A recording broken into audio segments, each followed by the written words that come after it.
¿Qué tal? Hoy vamos a meternos a fondo con un término que usamos todo el tiempo, área metropolitana. Pero, a ver, ¿qué significa realmente? Resulta que la definición oficial es mucho más interesante y precisa de lo que uno se imagina. Vamos a desarmarla juntos. Entonces, la pregunta es, ¿qué es lo que de verdad define a un área metropolitana? No es nada más una ciudad grandota con sus suburbios. Es un concepto súper técnico con reglas muy claras sobre cuánta gente vive ahí, la geografía y sobre todo la conexión entre las diferentes partes. Piénsenlo como un rompecabezas que vamos a armar pieza por pieza. Ok, empecemos por lo más básico, el fundamento de todo, la población. Para que un lugar pueda siquiera soñar con ser metropolitano, no es suficiente con que se vea grande. Tiene que cumplir con unos números, unos umbrales de población muy específicos. Este es el primer filtro, el requisito número 1. Y el primer número mágico es 100.000. Esta es la población mínima total que debe tener toda la zona. Ojo, no solo la ciudad principal, sino toda el área en conjunto, incluyendo esas comunidades que están pegaditas y que forman parte del sistema. Sin 100.000 habitantes en total, no hay juego. Pero esperen, eso no es todo. Dentro de esa gran área de más de 100.000 personas, tiene que haber un corazón, un núcleo urbano bien definido. Y ese núcleo, o sea, la ciudad central, debe tener por sí solita al menos 50.000 habitantes. Así que se necesita tanto una región poblada como una ciudad principal de buen tamaño. Muy bien.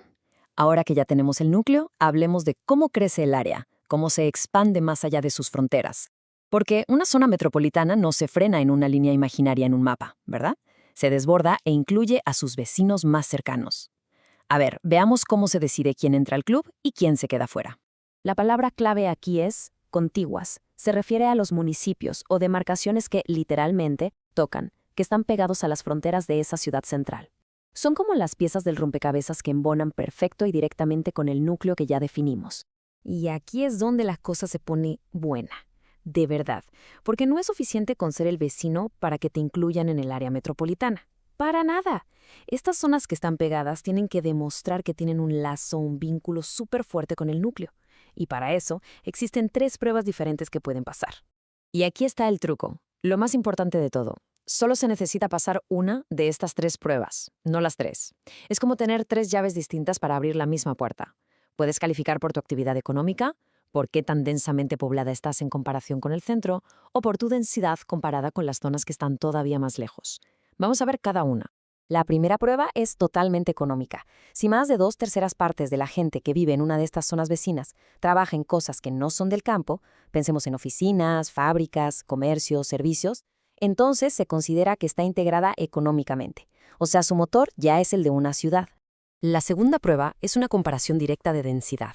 Si la zona vecina tiene una densidad de población de por lo menos la mitad de la que tiene el mero centro de la ciudad principal, se considera parte del área.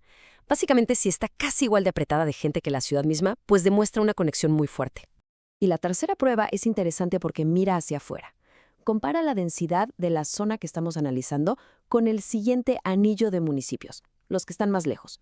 Si nuestra zona es al menos el doble de densa que esas áreas más rurales que la rodean, queda claro que es una extensión de la mancha urbana y no el comienzo del campo. Miren, esta tabla lo resume perfecto. Las 3 maneras de calificar. Por la chamba, con más de 2/3 en empleos no agrícolas. Por la densidad comparada con el núcleo, llegando al menos al 50%. O por la densidad comparada con el siguiente anillo, siendo al menos el doble. Con que se cumpla una de estas es suficiente para ser parte del área. Perfecto. Ya vimos todas las piezas por separado, ¿cierto? Los requisitos de población, las áreas que están pegaditas y las 3 pruebas de conexión. Bueno, pues ahora sí, vamos a juntar todo para tener la imagen completa y por fin la definición final. Y aquí la tienen. Esto es un área metropolitana, un área de más de 100.000 habitantes con una ciudad núcleo de más de 50.000 y además todas las áreas contiguas que demuestren estar ligadas a ese núcleo, ya sea por su economía o por una alta densidad de población. ¿Ven? Ahora cada parte de esta definición tiene todo el sentido del mundo. A ver, para que no se nos olvide, un resumen súper rápido. Son 4 pilares. 1. Población total de más de 100.000. 2. Una ciudad central de más de 50.000. 3. Se incluyen las divisiones que están pegadas. Y 4. Esas divisiones cumplen al menos una de las 3 famosas pruebas de conexión. Así de simple, una vez que se desglosa. Y para cerrar, ahí les va una pregunta para quedarnos pensando. Ahora con el home office, con las ciudades que no paran de crecer y las nuevas formas en que vivimos, ¿cómo podría cambiar esta definición en el futuro?